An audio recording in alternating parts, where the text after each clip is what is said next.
Meeting. Join meeting. Udah, saya mulai ya. Ya, Ya, Bu. yang hadir ini Ya, Bu. sambil kalau ada yang masuk baru saya. Sudah, saya mulai aja ya. Assalamualaikum warahmatullahi wabarakatuh. Waalaikumsalam warahmatullahi wabarakatuh. Semoga semuanya Waalaikumsalam warahmatullahi wabarakatuh. semoga semuanya dalam keadaan sehat walafiat. Sebelum kita mulai, seperti biasa ya, kita berdoa terlebih dahulu ya. Ya, berdoa dipersilahkan. Mbak Rita. Oh ya. Berdoa selesai. Gimana? Siap? Sudah menerima materi? Ini hari pertama ya kuliah ya? Bu, putus-putus Iya, suaranya, Bu. Suaranya putus-putus. Sinyalnya jelek mungkin ya Bu ya di sini soalnya hujannya lebat Bu. Tapi suara Anda ke saya enak. Iya. Gimana? Suaranya enak? Sudah, Yunus? sudah. Sudah enak? Sudah. Bu. Sudah. Enak. Enak, Bu. Ya, Besok saya pasang tower, Bu. enggak mungkin di sini yang sinyalnya kurang. Ya sudah, saya mulai aja ya karena mikro ini kan cuma sebentar, setelah itu lanjut ke praktikum ya. Ya. Ya.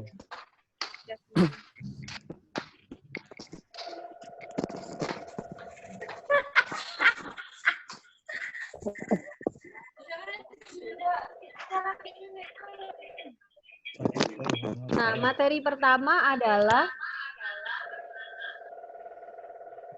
flora normal. Bentar. Lah ngopan. Sebentar ya. Ini saya.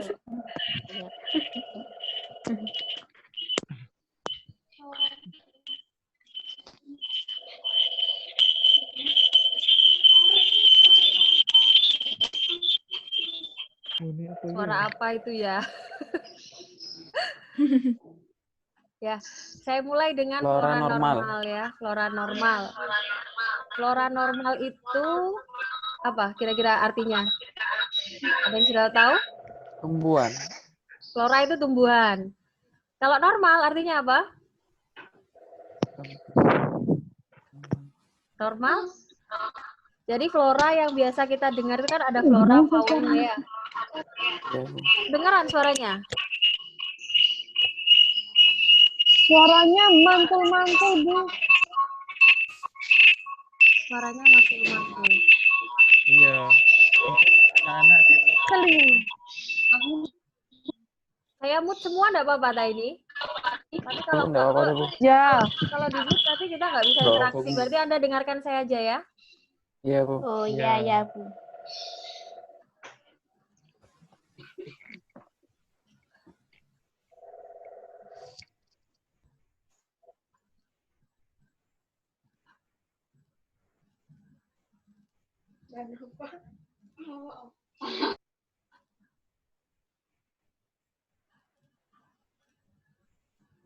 Baiklah, kalau ada masalah nanti chat aja ya. Oke, kita akan ke flora normal. Jadi flora normal itu berasal dari kata flora dan normal.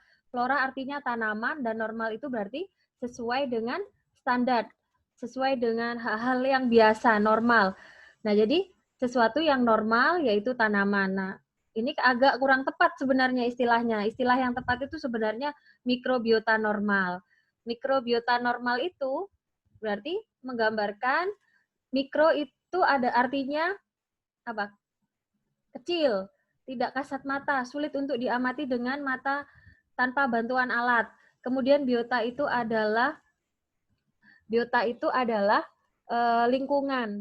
Jadi makhluk hidup berukuran kecil yang ada di lingkungan dan normal ada. Kenapa kok disebut normal itu? Karena normal ada di tubuh kita. Nah, selanjutnya adalah sel eukariota, prokariota, dan virus. Sel eukariota, kenapa kita mempelajari ketiganya ini? Karena untuk mikrobiologi harus paham ketiganya. apa itu eukariota, apa itu prokariota, dan apa itu virus. Karena struktur selnya berbeda. Nah, seperti ini. Ini adalah sel tanaman eukariota. Jadi kalau Anda perhatikan ini ya, ini kan ada inti sel. Ada inti sel ini disebut dengan nukleus. Nah, di inti sel itu terdapat anak inti sel atau nukleolus. Kalau Anda perhatikan ini seperti ada selaputnya, ada penutupnya, namanya nuklear membran. Nah, kemudian ada organela. Organela itu berarti kalau di tubuh kita itu berarti organ. Ya, organ. Tapi kalau pada sel itu disebut dengan organela. Nah, organelanya ini ada banyak kalau pada tanaman, termasuk di dalamnya adalah kloroplas. Jadi pada tanaman yang membuat hijau itu adalah klorofil yang terdapat pada kloroplas. Nah, kemudian selanjutnya di sel tanaman, Anda ini pernah mengamati waktu praktikum morfologi dan fisiologi, morfistum, tumbuhan ya. Anda mengamati ada struktur sel tanaman, kemudian ada struktur dari stomata. Anda lihat itu bagian tubuhnya kan tegas, berbentuk. Nah, itu karena dia diselimuti oleh sel membran dan dinding sel. Nah, kita ke sel hewan sekarang. Sel hewan ini juga eukariota. Jadi kalau sebelumnya kan Anda perhatikan ini ada inti sel. Ada inti sel, ada organela. Kemudian pada sel hewan juga ada inti sel dan ada organela. Namun bedanya kalau pada sel tanaman itu ada dinding sel. Ya, ada dinding sel. Tapi pada sel hewan itu tidak memiliki dinding. Jadi adanya hanya membran ya. Anda perhatikan ini ada yang bagian luar sendiri, sel atau plasma membran. Nah, kemudian ada organela juga. Organelanya hampir sama dengan tanaman, hanya pada sel hewan tidak ada klorofil. Artinya tidak memiliki kloroplas karena sel hewan tidak menghasilkan klorofil. Yang menghasilkan klorofil ini biasanya kelompok yang bisa membuat makanannya sendiri. Sementara sel hewan itu tidak bisa membuat makanannya sendiri. Selanjutnya adalah sel fungi. Sel fungi ini juga termasuk eukariota. Ya. Kenapa eukariota? Karena organelanya juga lengkap, relatif lengkap. Walaupun jika dibandingkan dengan sel hewan maupun sel tanaman, itu jelas lebih lengkap sel hewan maupun sel tanaman. Karena sel hewan maupun tanaman itu termasuk organisme tingkat tinggi ya. Tapi kalau fungi ini termasuk tingkat yang rendah. Kemudian ada di fungi juga tidak menemukan klorofil, berarti tidak memiliki kloroplas. Anda lihat tidak ada kan fungi yang berwarna hijau? Semuanya warnanya kalau nggak kuning, merah, coklat. Nah, kemudian di sel fungi ini juga Anda temukan organela, ya, organela. Organela itu berarti ya organ-organnya gitu ya. Kemudian di inti selnya Anda perhatikan, inti selnya juga ada selubungnya kan ya. Nah, ada membran inti sel. Artinya pada sel fungi, pada sel hewan, pada sel tanaman, inti selnya ini memiliki membran. Ketiganya memiliki organela. Sekarang kita ke sel bakteri atau prokariota. Sel bakteri ini termasuk prokariota. Jadi prokariota kenapa? Anda perhatikan lagi inti selnya dan organelanya. Anda perhatikan inti selnya ini, Anda lihat tidak ada selubungnya kan ya? Jadi inti selnya ini tidak memiliki baju lah istilahnya gitu. Ya. Tidak ada bajunya. Sehingga DNA yang terdapat di dalamnya ini melayang-layang bebas di sitoplasma. Apa itu sitoplasma? Sitoplasma ini adalah media bagi organela, bagi inti selnya. Jadi kalau Anda bayangkan kolam renang sekarang. Di kolam renang itu ada organnya, ada intinya. Nah, jadi sitoplasma itu bagaikan wadahnya. Kemudian di sel bakteri itu Anda temukan ribosom. Tapi nggak Anda lihat seperti di sel hewan. Tidak ada retikulum endoplasma, tidak ada badan Golgi, tidak ada. Jadi adanya hanya ribosom dan inti sel. Inti selnya pun tidak ada selubungnya. Nah, Kemudian pada sel bakteri juga ditemukan plasmid. Nah, jadi kalau plasmid ini isinya juga DNA, sama dengan inti sel. Hanya saja kalau inti sel ini DNA-nya itu berfungsi untuk mengatur kehidupan dia sehari-hari. Misalkan dia harus bergerak, kemudian ada protein yang harus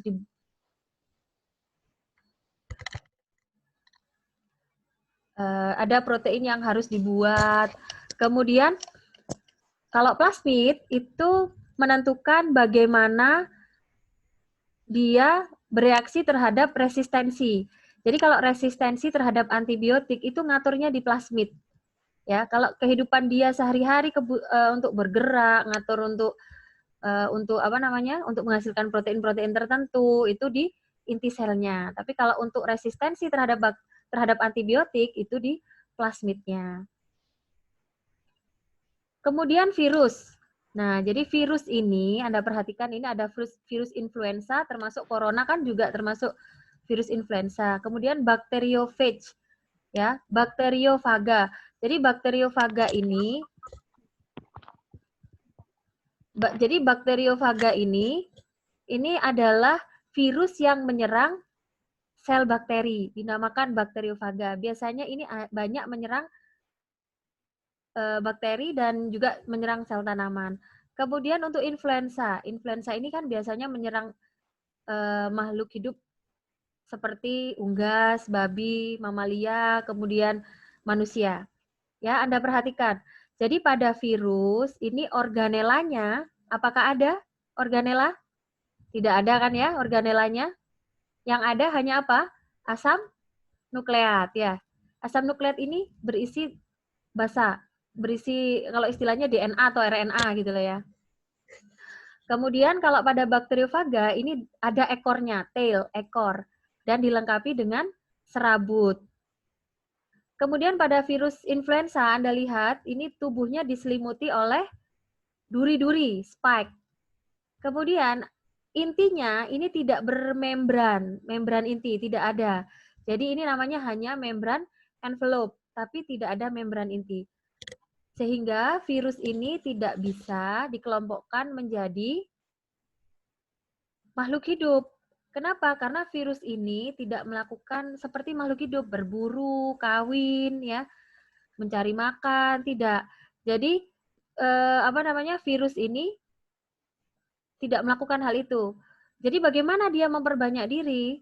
Virus itu memperbanyak diri dengan cara menginfeksi sel lain, sel yang lebih tinggi, misalkan sel bakteri atau sel manusia atau sel mamalia yang lain yang cocok. Dan kemudian dia akan menyuntikkan materi genetiknya, yaitu DNA. Nah, kemudian baru dia membuat sel yang dia infeksi itu memproduksi komponen-komponen virus, sehingga terbentuk virus-virus baru, seperti itu. Nah, ini adalah perbedaan dari prokariot dan eukariot. Jadi, untuk prokariot itu dicontohkan oleh bakteri dan archaea. Apa itu archaea? Archaea itu adalah bakteri yang bisa hidup pada kondisi ekstrim, misalkan kadar garamnya terlalu tinggi, kemudian pada suhu yang di atas 70 derajat bisa hidup. Nah, ini kan nggak umum bakteri bisa hidup pada situasi yang ekstrim, sehingga dia dikelompokkan menjadi archaea. Ukurannya, prokariot itu ukurannya 1 sampai 10 mikron. Kemudian kalau eukariot, ukurannya 10 sampai 100 mikron. Kalau eukariot dicontohkan oleh protista, fungi, dan tumbuhan, dan sel hewan. Protista itu seperti protozoa, amoeba, kemudian paramecium, euglena itu adalah protista, hewan bersel satu. Kemudian untuk dinding sel, pada prokariot terdapat dinding sel. Kita kembali dulu. Nah, ini. Jadi di sini ada dinding sel. Setelah dinding sel apa? Membran sel. Jadi setelah membran sel baru sitoplasma. Kalau dari luar dinding selnya dulu, setelah dinding sel baru membran sel, barulah sitoplasma. Nah, Jadi dinding sel terdapat pada prokariot. Kemudian pada eukariot itu tidak semuanya. Jadi seperti tumbuhan, ini dia memiliki selulosa. Hewan tidak ada. Sel hewan, sel manusia tidak memiliki dinding sel. Ingat-ingat ya, sel hewan tidak memiliki dinding sel. Kalau fungi memiliki kitin. Kemudian membran inti. Seperti yang sudah kita lihat tadi, bahwa pada prokariot tidak ada membran inti. Tapi pada eukariot terdapat membran inti, sehingga DNA-nya tidak melayang-layang. Tapi pada sel bakteri ini, DNA-nya kan melayang-layang ya. Nah, untuk reproduksinya itu untuk prokariot pembelahan biner. Apa itu pembelahan biner? Membelah menjadi 2, biner. B itu 2. Jadi dari 1 menjadi 2. Kemudian pada eukariot, pada sel tubuh itu mitosis, pada sel gamet meiosis dan biner. Organisasi sel sekarang. Jadi ada mikroorganisme itu yang bersel satu atau uniseluler. Kalau eukariot bersel banyak ya. Kita ini adalah eukariot. Kenapa? Karena tubuh kita itu tersusun dari banyak sel. Seperti contohnya usus ya. Usus itu kan tersusun dari banyak sel. Nah, kita adalah makhluk hidup dari sekumpulan sel sebenarnya. Kemudian organela. Organela pada prokariot apa yang kita temukan tadi? Ribosom, hanya ribosom. Tapi pada eukariot, tanaman, hewan, itu banyak. Ada retikulum endoplasma, kemudian ada mitokondria, banyak. Pada prokariot, ini tidak ditemukan nukleus. Kenapa? Karena DNA-nya tanpa membran. Jadi DNA-nya melayang-layang di sitoplasma. Kemudian pada eukariot itu ada nukleusnya, karena nukleusnya kan bermembran, sehingga nampak ada intinya.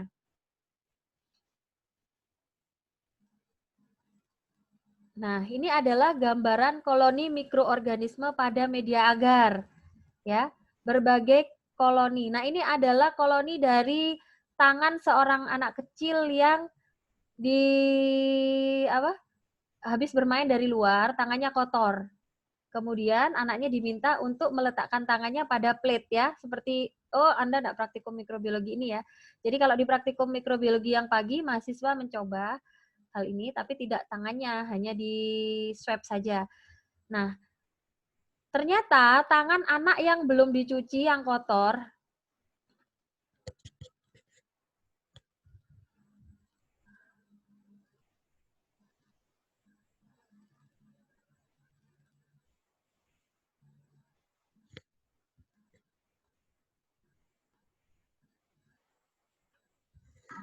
Halo. Enggak, suaranya dipateni. halo. Apa bisa mengikuti? Bisa. Bisa. Bisa. Bu. Oh ya. Bisa. Karena ini kan setiap 40 menit memperbarui sesi ya. Bu, bisa. Ya, setiap 40 menit kan memperbarui sesi ya. Ya. Iya, jadi nanti kalau misalkan tiba-tiba harus memperbarui sesi, saya perbarui ya. Nah, saya mute all dulu.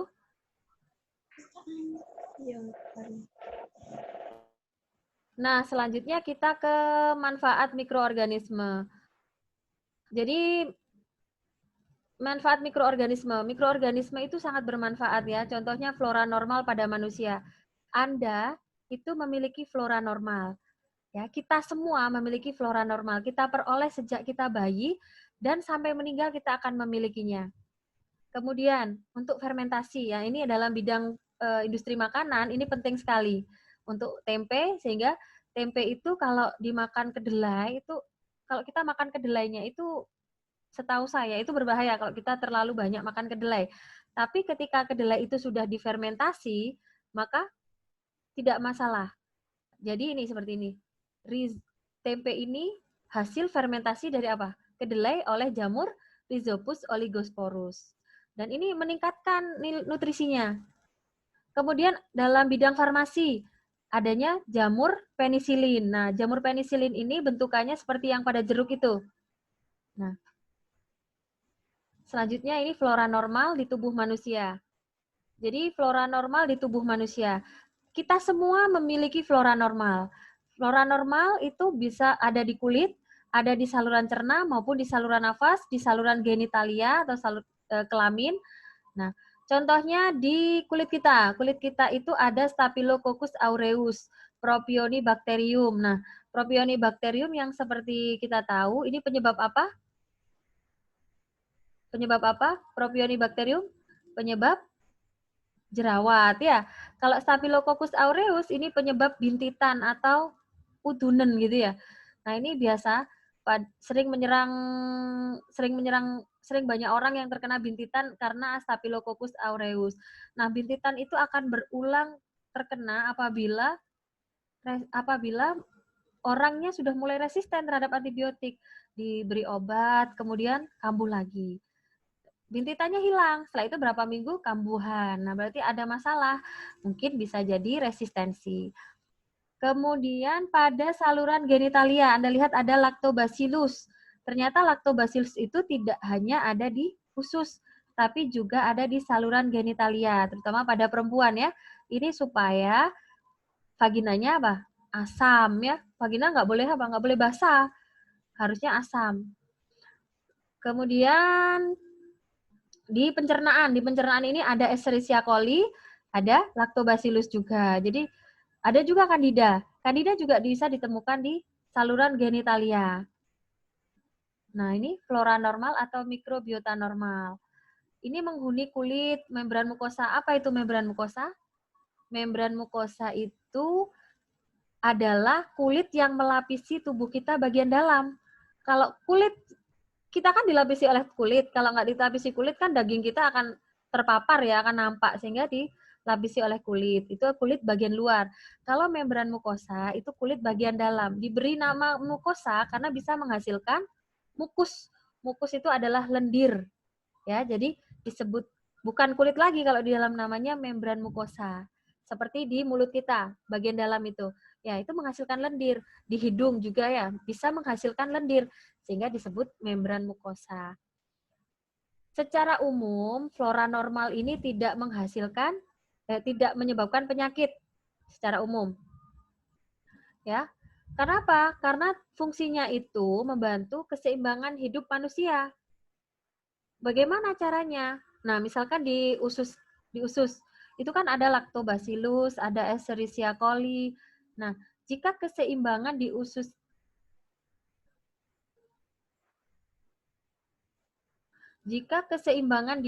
kita itu tidak baik, maka biasanya ada sembelit, diare, berarti pencernaannya ada masalah. Ya. Sehingga harus misalkan kalau sembelit Anda beli apa? Beli Yakult ya, supaya seimbang lagi. Biasanya kalau orang yang mengkonsumsi apa? Antibiotik dalam jangka waktu yang lama, biasanya pencernaannya juga akan ada masalah.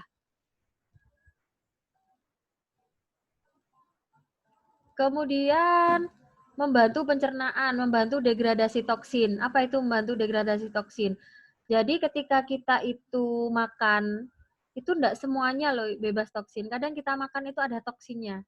Tapi dengan adanya flora normal di usus kita, itu membantu untuk mendegradasinya agar supaya tidak meracuni usus kita.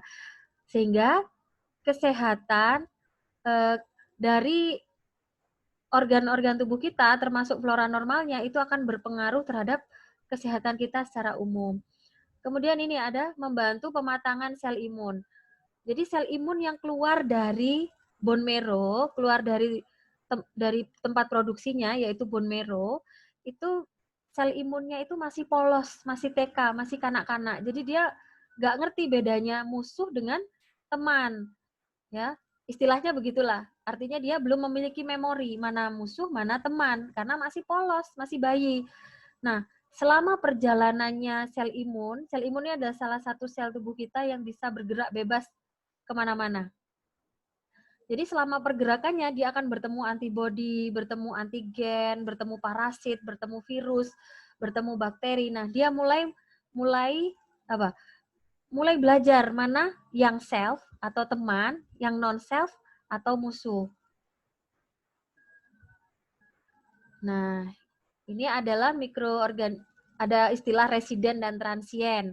Apa itu residen? Nah, jadi residen itu adalah apa? Kalau Anda Green Hill resident gitu ya. Residen itu berarti apa? Penduduk yang menetap, ya kan? Kalau transien, arus transien berarti arus yang bolak-balik atau arus yang mampir-mampiran aja. Jadi kalau residen itu menetap, transien itu dapat dari luar. Contohnya Anda berjabatan tangan, ya. Ini kalau Anda berjabatan tangan, Anda akan bertukar-tukaran mikrobiota. Maka dari itu untuk corona ini kan dilarang berjabat tangan, ya. Harus menggunakan apa? Masker. Tujuannya apa? Agar tidak tertular mikroorganisme transien. Contohnya corona, ya. Corona itu kan bukan flora normal. Kita peroleh dari lingkungan. Nah, kalau kita berjabatan tangan dengan orang yang terinfeksi oleh virus corona, maka kemungkinan besarnya apa? Kita juga akan terinfeksi karena corona ini kan cukup infeksius. Apalagi pada orang yang imunitasnya lemah. Sehingga infeksinya akan menunjukkan gejala yang parah. Nah, jadi apa itu flora residen atau mikrobiota residen? Ini mikroorganisme yang ditemukan di tubuh kita. Ditemukan di tubuh kita, kita peroleh dari kita bayi hingga meninggal. Kalau flora transien itu kita peroleh dari orang lain. Misalkan Anda tidak panuan, ya, tidak panuan, tiba-tiba Anda panuan gara-gara menggunakan handuk temannya yang kena panu. Nah, itu berarti Anda memperoleh sesuatu dari teman Anda gitu. Misalkan lo ya. Jadi, dengan adanya mikrobiota normal, itu sebenarnya tujuannya adalah untuk mencegah kolonisasi patogen. Patogen itu misalkan Salmonella typhi, ya. Teman Anda menderita tipes. Kemudian Anda makan 1 sendok dengan dia. Nah, otomatis kira-kira apa yang terjadi? Salmonella typhi-nya kan akan masuk ke tubuh Anda. Nah, ternyata Anda itu tidak sakit. Teman Anda yang sakit. Anda itu kuat. Kenapa? Karena ternyata mikrobiota normal di usus Anda itu bagus. Sehingga dia bisa mengusir si Salmonella typhi. Dengan cara apa? Ini kompetisi, rebutan reseptor, rebutan tempat untuk melekat di sel usus. Nah, kalau Anda menemukan tempat di usus untuk melekat, maka Salmonella typhi-nya nggak akan bisa menginfeksi usus Anda. Ya, harus menemukan tempat melekat dulu. Harus menemukan tempat melekat dulu supaya bisa menginfeksi usus Anda. Kemudian yang kedua, itu harus berkompetisi terhadap zat gizi. Bakteri pun itu membutuhkan makanan, ya. Kalau kondisi usus Anda itu bagus, flora normalnya bagus, maka apa yang terjadi? Ya, mikroorganisme patogen seperti Salmonella typhi nggak akan punya tempat, juga nggak akan punya bagian makanan. Otomatis dia akan pergi atau mati. Ya, kalau pergi pun dia akan ikut aliran kotoran. Kalaupun dia nggak ikut aliran kotoran, dia mati karena nggak mendapatkan makanan, ya. Atau mikroorganisme normal itu menghasilkan toksin atau menghasilkan antibiotik, sehingga yang patogen seperti Salmonella typhi itu tidak bisa hidup karena diserang oleh antibiotik yang diproduksi oleh flora normal. Nah, ternyata flora normal atau mikrobiota normal ini bisa menyebabkan penyakit loh. Ya, mungkin Anda sering mendapatkan resep untuk mengobati apa? Timbilen gitu ya, udunen gitu ya.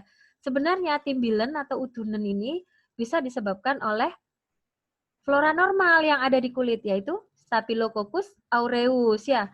Waktu itu Anda mengamatinya di praktikum mikrobiologi ya. Ya untungnya setelah praktikum nggak ada yang udunen kan ya, nggak ada yang timbilen gitu ya. Ya syukurlah kalau nggak ada. Jadi kapan flora normal itu menimbulkan penyakit? Jika ada pemindahan paksa dari lingkungan habitat tinggalnya ke tempat lain. Contohnya E. coli. E. coli tadi tinggalnya di mana? Di usus. Nah, E. coli ini bisa menimbulkan apa? Menimbulkan infeksi saluran kencing, ya, ISK. Bagaimana bisa? Wong tempatnya di usus kok pindah ke ureter? Misalkan malas malas pipis, pipisnya cenderung ditahan, akhirnya nggak pipis-pipis. Akhirnya ada kesempatan E. coli yang di anus pindah ke ureter. Akhirnya dia, karena E. coli ini bakteri yang bandel, dia bisa hidup dimanapun, akhirnya, dan dia memiliki alat gerak yang banyak, kecepatannya tinggi, akhirnya dia bisa mencapai ureter. Nah, ketika dia mencapai ureter, maka dia akan menginfeksi sel yang ada di saluran kencing. Akhirnya saluran kencingnya sakit, akhirnya anyang-anyangan, badannya panas. Ternyata setelah dilihat di lab, ternyata penyebabnya E. coli. Kok bisa E. coli yang di usus pindah ke ureter? Jadi kalau Anda kebelet pipis, jangan ditahan, dipipiskan aja ya. Karena urin itu steril. Jadi kalau Anda biarkan dia ngendon tidak dikeluarkan, maka akan ada bakteri-bakteri yang ada di vagina naik ke ureter. Nah, itu bahaya, oke? Nah, ini adalah mikrobiota kulit. Nah, jadi pencucian maupun mandi itu tidak bisa menghilangkan mikrobiota di kulit Anda. Anda ingat bedanya disinfeksi dan sterilisasi? Jadi kalau disinfeksi itu seperti Anda menggunakan sabun ya, itu setiap 8 jam bakterinya akan muncul kembali sehingga orangnya akan bau lagi, sehingga Anda pasti Anda punya keinginan mandi karena mencium bau yang nggak enak dari tubuh sendiri gitu kan. Nah, jadi artinya apa? Tidak bisa menghilangkan bakteri itu di tubuh kita 100%.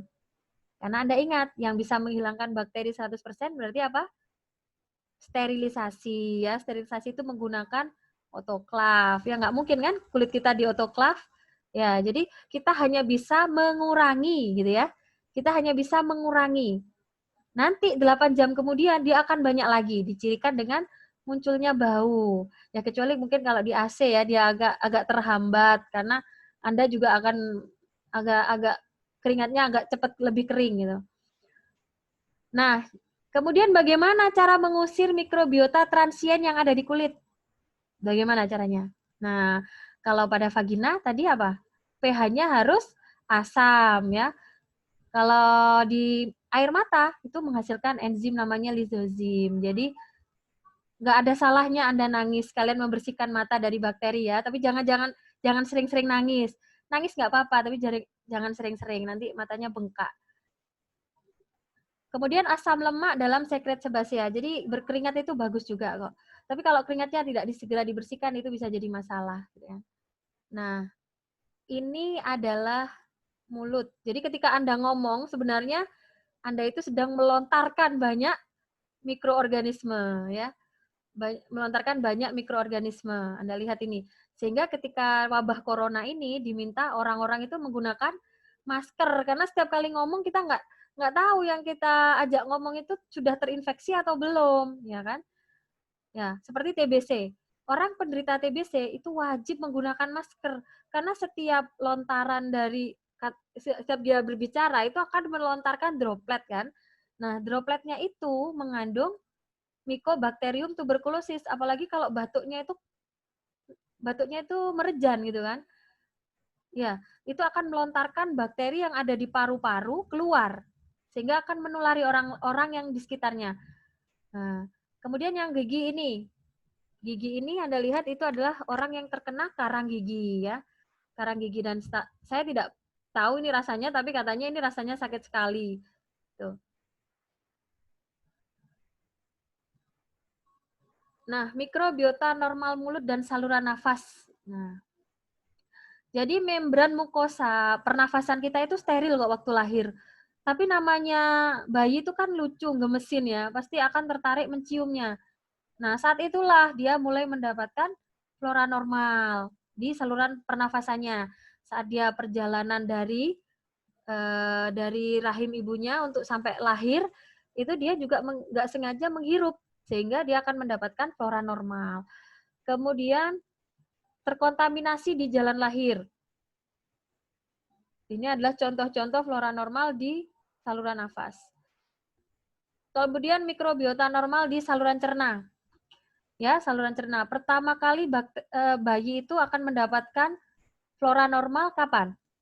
Ya, saat dia mendapatkan air susu ibu untuk pertama kalinya. Itu sebabnya dianjurkan apa? harus mendapatkan kolostrum, karena kolostrum itu mengandung banyak zat-zat yang baik untuk meningkatkan sistem imun. Namun tidak semua ibu bisa menyusui, bisa mengeluarkan ASI-nya dalam waktu cepat. Ada yang tidak, sehingga harus dibantu anaknya supaya tidak kekurangan nutrisi, supaya tidak kehausan, yaitu dengan susu formula. Nah, apa yang dimakan itu akan berpengaruh terhadap keragaman atau diversitas mikrobiota di usus. Nah, misalkan Anda suka makan pecel ya, tiap hari makannya pecel aja. Ya, bakteri yang ada di usus Anda itu ya itu aja. Beda kalau Anda sekarang makan pecel, nanti makan rawon, nanti lagi makan penyetan, ya bakteri yang ada di usus Anda itu juga macam-macam sesuai makanan yang Anda makan. Maka dari itu disarankan makan itu kan tidak itu-itu aja gitu. Walaupun misalkan nanti tempe dikasih sayur gitu ya, nanti tempe dikasih apa? Dikasih suiran ayam gitu misalkan ya. Atau dikasih sawi. Nah, supaya diversitas mikrobiota di usus itu bagus. Karena jika saluran cernanya itu mengandung mikrobiota yang bagus, itu akan berdampak terhadap tubuhnya, berdampak terhadap otak. Ya. Jadi ada penelitian bahwa ternyata anak-anak yang terkena autis itu mikrobiota di ususnya itu kurang beragam. Ingat, kalau mikrobiotanya itu beragam, maka proses pencernaan makanan itu akan bagus. Kalau tidak beragam, pencernaan makanannya kurang, sehingga orangnya akan cenderung sembelit. Ada masalah. Nah, otomatis apa? Nutrisi yang terserap kan tidak sempurna, ya. Karena pencernaannya juga tidak sempurna. Maka dari itu harus menyukai sayur, juga harus menyukai daging-dagingan atau yang berasal dari daging ayam atau dari ikan air tawar atau ikan laut. Nah, ini fungsi mikrobiota normal di usus. Satu, untuk melindungi. Jadi yang sudah saya sampaikan tadi, untuk melindungi sel usus dari patogen. Patogen yang dicontohkan tadi apa? Salmonella typhi. Ada kemarin waktu praktikum dengan saya, alhamdulillah kan tidak ada yang terkena tipes ya. Berarti insya Allah mikrobiota normal usus Anda bagus. Imunitas Anda bagus karena tidak terkena. Padahal yang Anda pegang itu adalah Salmonella typhi yang resisten. Nah, yang kedua, perkembangan dan fungsi sistem imun mukosa. Jadi, dengan adanya mikrobiota normal yang ada di usus kita, itu akan mensekresikan imunoglobulin. Apa itu imunoglobulin? Imunoglobulin adalah antibodi. Dengan adanya antibodi, ini akan membuat sel imun di sekitar usus itu menjadi dewasa. Dia akan mengenali. Nah, mendewasakan sel imun. Selanjutnya adalah fungsi metabolik. Fungsi metabolik, ya, jadi yang saya ceritakan untuk membantu memetabolisme makanan. Bakteri usus pun itu bisa menghasilkan vitamin yang manusia nggak bisa menghasilkan. Contoh vitamin K, biotin, ini dibantu oleh bakteri. Jadi kalau misalkan kita itu tidak bakteri di ususnya kurang, maka vitamin-vitamin ini akan kurang. Itu sebabnya semakin baik kondisi ususnya, maka metabolisme yang lain akan terbantu. Karena ada vitamin K.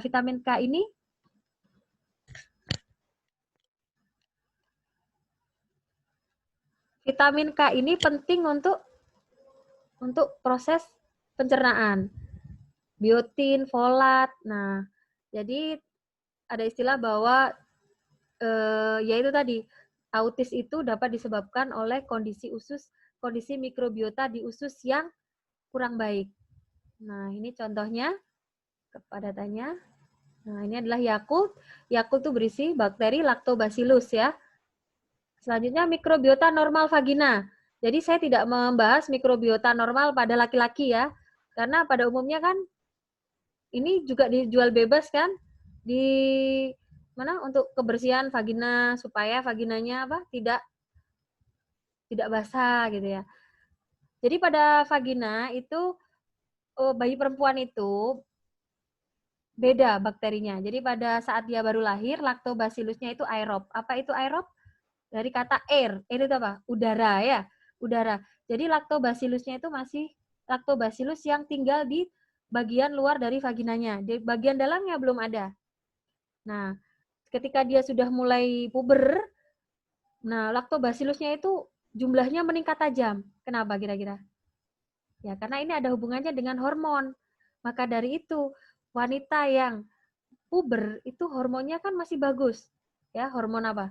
Estrogen maupun progesteron. Itu kan ada di perempuan. Laki-laki kan nggak punya ya. Kalau laki-laki punya estrogen banyak, itu bahaya. Bahaya, nggak boleh. Jadi cukup sedikit saja.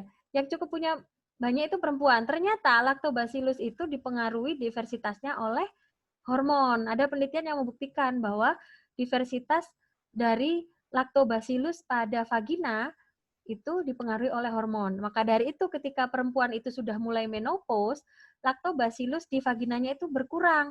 Sehingga akan terasa nggak enak gitu yang saya tahu dari ibu-ibu yang curhat gitu ya. Ibu-ibu menopause yang curhat itu rasanya nggak enak gitu aja ya. Ya karena saya belum menopause, jadi saya nggak tahu gimana nggak enaknya ya. Ya, jadi ketika puber itu kan dia sudah mulai menstruasi. Nah, ternyata hormonnya kan juga mulai meningkat. Lactobacillusnya itu ternyata tidak hanya ada di permukaan vagina, tapi juga masuk ke dalam bagian dalamnya yang kurang oksigen. Sehingga lactobacillusnya adalah lactobacillus yang anaerob. Apa itu anaerob? An itu tidak, air itu udara. Berarti daerah yang kurang udara gitu ya. Nah, dalam jumlah yang besar. Tujuannya agar supaya vaginanya itu tetap asam. Nah, kalau vaginanya itu asam, maka vaginanya itu akan aman dari mikrobiota patogen. Nah, kalau vaginanya itu tidak asam, maka dia akan mudah mengalami masalah. Ya, yang gatal, yang bau, yang mudah keputihan oleh jamur, berarti kondisi di vaginanya itu ada masalah, ya. Terutama pada keasamannya. Itu makanya Anda biasanya kan beli pembersih kewanitaan, tapi tidak dianjurkan untuk menggunakannya secara rutin. Kenapa? Karena itu kan sifatnya basah. Kalau terlalu sering, maka vaginanya akan menjadi basah. Nah, kalau vaginanya basah, maka bakteri atau mikrobiota patogen akan mudah mengkolonisasi vaginanya. Nah, itu akan menimbulkan banyak keluhan. Nah, ini adalah contoh-contoh mikroorganisme di vagina. Ada lactobacillus, ya, ada corynebacterium, ada Gardnerella ureaplasma. Nah, ini yang terakhir, ini adalah contoh kelahiran bayi secara sesar maupun alami.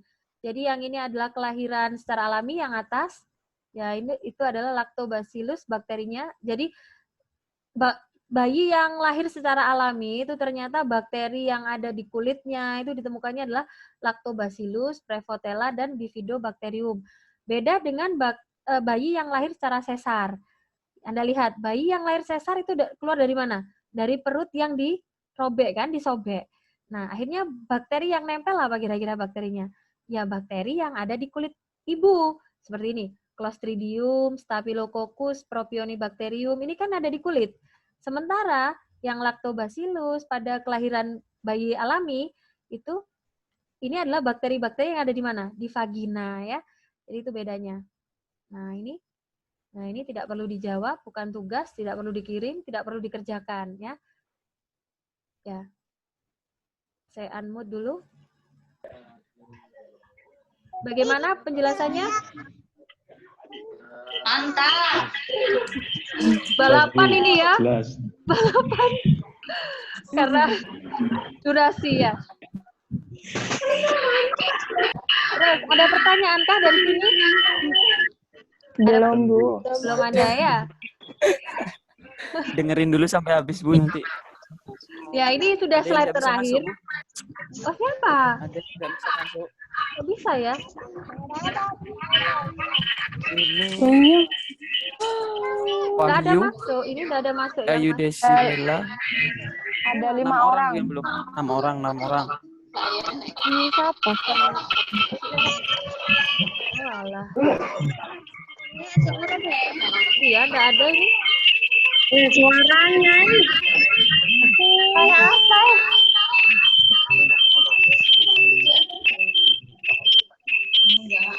Sekarang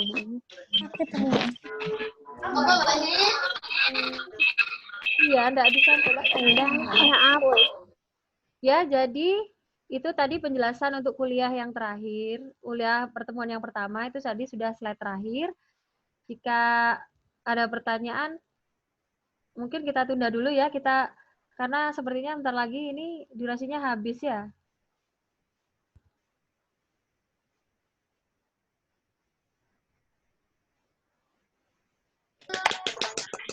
Ikan kan ya, Bu.